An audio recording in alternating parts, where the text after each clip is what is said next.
Hey guys, what's going on? Welcome to the show. This is Sports with Strawberry Ice. I'm your humble host, Jeff Turnipple, and as always, I'm bringing you sports from a West Side point of view right here from the great city of Cincinnati, Ohio. All right, here's the rundown of the topics I'll be talking about today. The Lady Bearcats made it to the finals in the tournament of the AAC for the first time in 17 years. They took on the juggernaut UConn. NKU Norse are in action tonight, trying to punch their ticket to the NCAA tournament. Reds are in action today, and the NFL franchise tag deadline is Monday. What's the Bengals going to do? All right, the Lady Bearcats have been on an unbelievable run. From the great win on Sunday, great comeback win on Sunday versus Central Florida, to make it all the way to the conference tournament finals. Unfortunately, the Lady Bearcats had to take on UConn. Now, the Bearcats were led in scoring by Angel Razor. She scored 16 points and had 9 rebounds. Limmer Thomas had 14 points, and Antoinette Miller followed up with 15. All of them hit double figures, but unfortunately it was not enough. UC fell to UConn 87-53.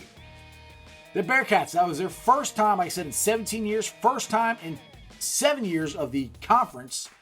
AAC's only been around for 7 years. First time they've ever made it to the conference final. Now, UConn, they've won it all 7 times now. They were 29-3. You got to give it to UConn. UConn, if you know anything about women's college basketball, or if you just follow sports in general, you know UConn's women's basketball team is legit. So it was going to be an uphill battle for the Lady Bearcats to try to pull this off. Luckily, UConn's leaving the AAC and going to the Big East next year. Now, following the game, Lady Bearcats got some awards. Both Razor and Thomas were named to the 2020 All-Championship team. Next up for the Bearcats, they got to wait till the selection show, which is next Monday, March 16th on ESPN, to find out if they are NCAA bound or NIT bound. Now, last year, the Lady Bearcats made a great run in the NIT. If they could make it to the NCAA tournament this year, that would be a huge step. It would be so cool if the men's and women's teams both made it to the tournament. There'd be a lot of college basketball for the Bearcat fans to watch. So good luck to the Lady Bearcats, and we'll find out next Monday. Okay, tonight, 7 o'clock, ESPN. NKU is trying to punch their ticket for the NCAA tournament. Like I said, this area is so rich in college basketball with very good teams. Now, that's good and that's bad. It's good if you love college basketball, you're a college basketball junkie like me, and I love watching college basketball. It's bad if you're the Bearcats and you have Cincinnati across your chest, but in this area, you got Kentucky fans, you got NKU fans, you got Louisville fans, you got Ohio State fans. So it's such a mishmash of teams, of college teams, and college fans to watch. So anyway, get back to what I was saying. NKU is taking on UIC. That's a short version of it. The long version of their name is University of Illinois at Chicago. Like I said, 7 o'clock tonight, ESPN. NKU wins, they go to the NCAA tournament. Now, NKU is favored by 4. Now, this is interesting. All right, they played UIC twice this season already. The first time, worked out pretty good. They won by 16. Second time, they lost by 30. So, wow, that's a huge point differential. So, I can't say I've watched an NKU game this year. I will be watching this one tonight. So I honestly can't give you an opinion either way of how NKU will do, and it's hard to really make a determination or a comparison when you win by 16 and then you lose by 30. So hopefully NKU steps up and plays great tonight and punches their ticket. Now, how'd they get there? They took on Green Bay yesterday, and they beat them 69-80 to advance. Now, this is the interesting thing. This is where if they can do this tonight, they're probably going to win. Most teams could win if they do this. NKU scored 21 points in the final 5 minutes and 45 seconds of the game. 21 points in less than 5 minutes. That's getting it done. Now, I like to say I'm going to tie it into John Brandon because obviously John Brandon is the former NKU coach. And it just goes to show how good of a foundation John Brandon started at NKU. And their coach now has progressed it. And hopefully they go to the NCAA tournament again. All right, now, I got to talk about my Bearcats. I know, I'm not wearing anything Bearcats today. And usually, I had somebody ask me this, well, do you wear what you usually talk about? I said, yeah, normally, I'm wearing my Blue Jackets and my Cyclones today, and neither one of them are playing, but I just felt like changing it up and wear something different. I don't know, on podcast, you guys are like, what are you talking about? You got to check out the YouTube, see what I look like. All right. Now, UC men's basketball. They're the number 1 seed going into the AAC tournament. And I thought Mo Egger had a good point yesterday. It's a shared tournament or shared conference title, supposedly, but we're the number 1 seed, right? So, to me, it's not shared. We're not sharing with anybody. If we're the number 1 seed, we won the regular season title. I like the way he thinks. I like where his head's at. Okay, now getting back to what I was going to say. Joe Lunardi and Jerry Palms have come out with their latest seedings. Lunardi has UC as a 12 seed, and Palms has UC as an 11 seed. Now, they're high. They were the last 4 out, first 4 in, all that stuff. They're higher now because they are the number 1 seed going into the AAC tournament. So they put it as they are supposed to win it. But get this. 70% of mock brackets have UC in the tournament. Now, none of this matters. These are all just people's opinions. I mean, we can all guess, and these are all just educated guesses. That's all this is. It all comes down, obviously, to the committee. My opinion is, I really think, obviously, UC needs to make it to the championship game. And I really think we need Houston to make it to the championship game. Because if for some reason Houston slips up and Memphis or Wichita State or Tulsa makes it to the championship game, and if we're there and they beat us, depending on what happens in the other conference tournaments, that could knock us out. So we really want Houston to get there and us to get there. Because if that happens, then, because I really think it's only going to be a 2-bid league. So I really think there's a very good chance it's just going to be, it's going to be Houston. They're 21st, 22nd in the country. So they're in.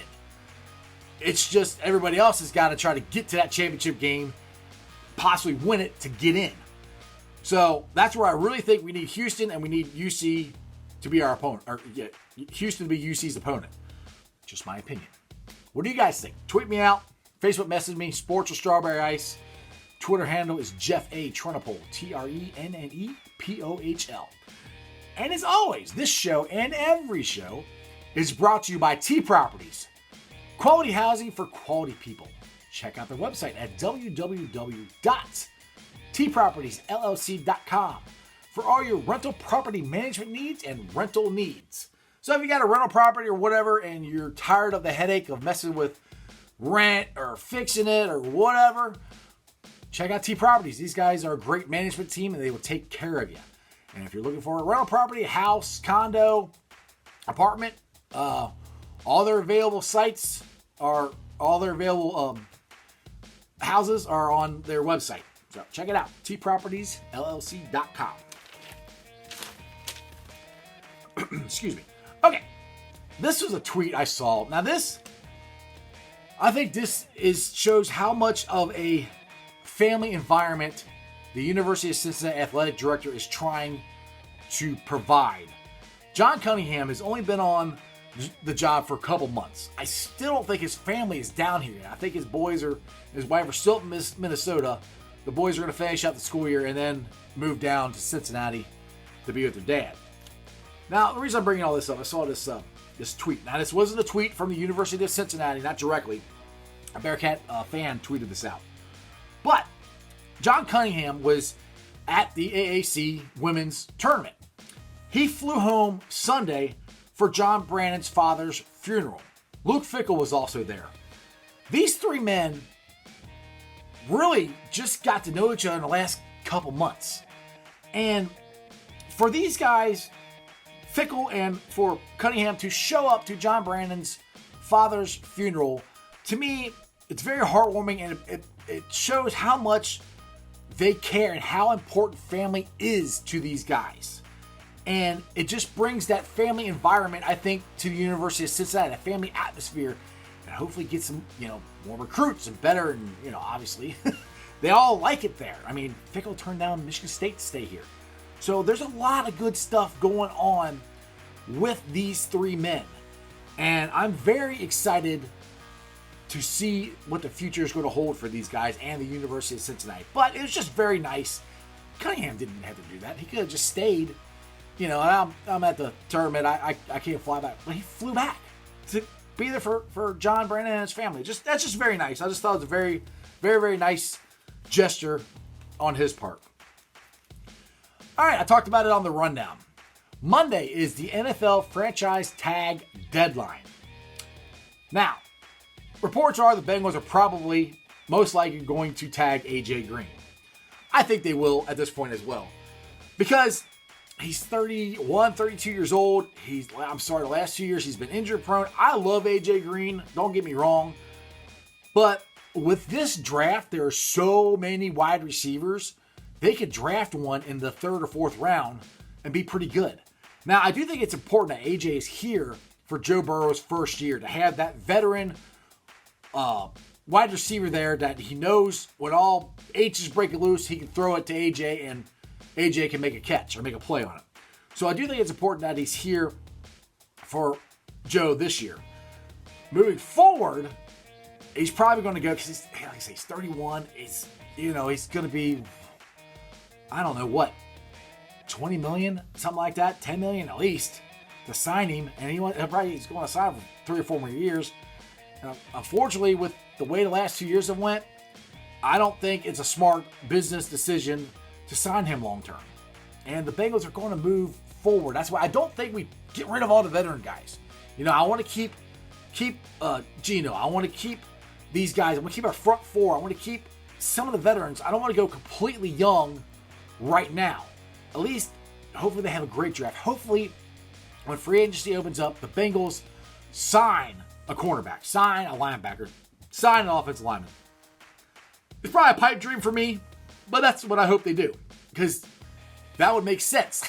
Now, the Bengals don't always do stuff that makes sense to me, but if they sign those guys, then you could go draft one of these really good wide receivers in the second round. You wouldn't have to draft for need as much. So, anyway, getting back to my point, I really do think AJ Green is going to be franchise tagged. Now, he did say earlier that he would not show up to OTAs if he's franchise tagged. I think he's backed off on that a little bit. I really hope he does show up. Again, Joe Burrow needs AJ Green there. I really do think for Burrow's development as his first year, that's a key cog, is to have AJ Green in the mix for this year. All right, the Reds are in action today at 4:05. They are taking on the D-backs. I think they played to a tie yesterday, only in spring training. It's kind of like kissing your sister. Oh, wait. You don't do that in Kentucky. Oh, sorry. Speaking of Kentucky, the SEC announced their year-end awards this year, and Kentucky got a lot of them. Coach Cal, John Calipari, is Coach of the Year. Emmanuel Quickly, Player of the Year and All SEC First Team. Nick Richards, All SEC First Team and All Defensive Team. Tyrese Maxey, SEC All Freshman Team and All SEC Second Team. Ashton Haggins, SEC All Defensive Team. Now, there you go, Kentucky fans. I gave you some information, which had nothing to do with me. There were some viewers out there that sent me the information. I appreciate that a lot. So, if you guys have different things you'd like me to talk about, ideas, stats, I love stats, tweet them out to me. Facebook message me. All of it under Sports with Strawberry Ice. I might talk about it on the show. Stranger things have happened. My Facebook groups. You can talk to me in there. I'm on my Facebook groups all the time. I got 3 of them. I got Bearcat Country, Bengals Nation, and Reds Country. We get in all kinds of interesting discussions on these pages. And I do get a lot of some of my show ideas from these pages. So if you guys, like I said, my name's Jeff Turnipple. It's Sports with Strawberry Ice. I'm Jeff Turnipple in all three of these. So if you see me, say hi. Tell me you like the show. Give me some ideas. I might use them, I might not. But the more information I get, the better. Okay, do me one more favor. If you're watching this show from a link on Facebook, normally you just click on it and it starts playing. And that's fine. But if you really could do me a favor, go onto YouTube and get registered there and get a YouTube, not subscription, but a application. So you can get your own YouTube and you can subscribe to my channel. You don't have to do anything else. It doesn't cost you any money. Just go on there so you can get your own account and you can subscribe to my channel, Sports with Strawberry Ice. And as always, like, subscribe, share. Tell all your friends about me. This is the best time of year, college basketball. I love it. See you tomorrow.